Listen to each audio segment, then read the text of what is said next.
4 కోట్ల తెలంగాణ ప్రజలు ఆలోచన చేయాలి. తెలంగాణ రాష్ట్రం వచ్చిన 10 సంవత్సరాలలో ఈ సంస్కృతి ఎన్నడైనా ఉన్నదా? ఈ సాంప్రదాయం ఎన్నడైనా కొనసాగించిందా? ఆనాడు ముఖ్యమంత్రులు మంత్రులు వస్తున్నారంటే ప్రతిపక్షాలకు సంబంధించిన ఎమ్మెల్యేలను కార్యకర్తలను పోలీస్ స్టేషన్లో నిర్బంధించి బందర్ దొడ్లో కొట్టినట్టు పోలీస్ స్టేషన్లో కొట్టేటోళ్ళు. ఇవాళ పరిస్థితి లేదు. ఇది ప్రజాస్వామిక పరిపాలన, ఇది ప్రజాపాలన. ప్రజాపాలనలో ప్రతిపక్షాలకు సహేతుకమైన సమస్యల్ని లేవనెత్తడానికి అవకాశం ఇవ్వాలి.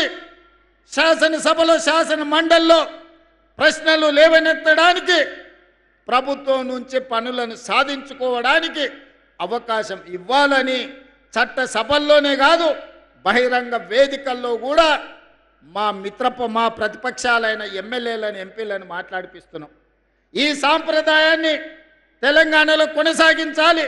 తెలంగాణ అంటే రాజకీయ విలువలకు వేదిక, తెలంగాణ అంటే ఒకరినొకరి గౌరవించుకునే ప్రాంతమని ఈ దేశానికే ఆదర్శంగా నిలబడాలని ఈనాడు ఒక మంచి సాంప్రదాయానికి ప్రయత్నం చేస్తున్నాం. మా మిత్రులు కలిసి వచ్చినందుకు వారికి మనస్ఫూర్తిగా నేను ధన్యవాదాలు తెలియజేస్తున్నాను. కొంతమంది కొన్నిసార్లు మైకు వస్తే చాలు ఏది మాట్లాడుతున్నాం, ఎందుకు మాట్లాడుతున్నాం, ఎప్పుడు మాట్లాడుతున్నాం, ఎలాంటి భాష వాడుతున్నామనే విచక్షణ కోల్పోయి ఏది పడితే అది మాట్లాడడం ద్వారా పేదలకు, దళితులకు, ఆదివాసులకు, గిరిజనులకు అన్యాయం జరుగుతుంది. ఇన్నవాడికి మాట్లాడే వాటికి వచ్చే నష్టం ఏం లేదు. కానీ అదే సమస్యల్ని ఒక పద్ధతి ప్రకారం లేవనెత్తితే ఈనాడు మంజూరు చేసిన ప్రాజెక్టులు మా శాసనసభ్యులు ఏం లేరు. ఈరోజు young India integrated residential school కావచ్చు, సాగునీటి ప్రాజెక్టులు కావచ్చు, రోడ్లు కావచ్చు, ఇచ్చిన పనులు కాంగ్రెస్ పార్టీ శాసనసభ్యులు, పార్లమెంట్ సభ్యులు లేరు. లేకపోయినా ఇది పేదలకు అన్యాయం జరగకూడదు, పేదలకు మేలు జరగాలి, ఈ ప్రాంతంలో అభివృద్ధి పెంచాలి అని ఈనాడు ఇన్ని పనుల్ని మంజూరు చేసి ఈరోజు 1250 కోట్ల రూపాయలతోని మా మిత్రులు బట్టి విక్రమార్క గారు ఉదయం బయలుదేరే ముందు నాకు ఒక ఫోన్ చేసిరు.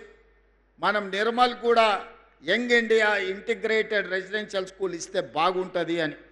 నిర్మల్లో మా ఎమ్మెల్యే గారు ఏం లేరు, కానీ అక్కడి ప్రజలు మనవాళ్ళే, అక్కడి ప్రజలు తెలంగాణ బిడ్డలే.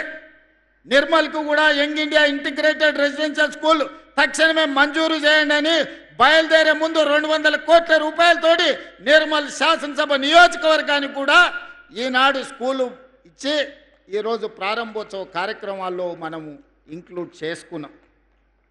ఈనాడు ఇందిరమ్మ ఇండ్లు కావచ్చు, అదేవిధంగా 200 యూనిట్లు ఉచిత కరెంటు కావచ్చు, రైతు రుణమాఫీ కావచ్చు, రైతు భరోసా కావచ్చు, 500 రూపాయల సిలిండర్ కావచ్చు, ఉచితంగా ఆడబిడ్డలకు ఆర్టీసీ బస్సుల్లో ప్రయాణం కావచ్చు.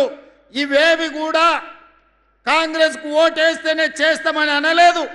ఇవాళ ఈ రాష్ట్రంలో ఉన్న ప్రతి ఆడబిడ్డ 2 సంవత్సరాల 3 నెలలు దాదాపుగా 28 నెలల్లో 10,000 కోట్ల రూపాయలు ఆడబిడ్డల్ని ఆర్టీసీ బస్సులో ఉచిత ప్రయాణానికి బట్టి విక్రమార్క గారు నిధులు మంజూరు చేసిందంటే దాంట్లో నన్ను అన్నా అని పిలిచే వాళ్ళు ఉండొచ్చు, లేకపోతే ఇతర పార్టీలకు నమ్మకం విశ్వాసం ఉన్న వాళ్ళు కూడా ఉండొచ్చు. మేము పార్టీలు చూడలే, ఆడబిడ్డల కష్టాలు చూసినాం.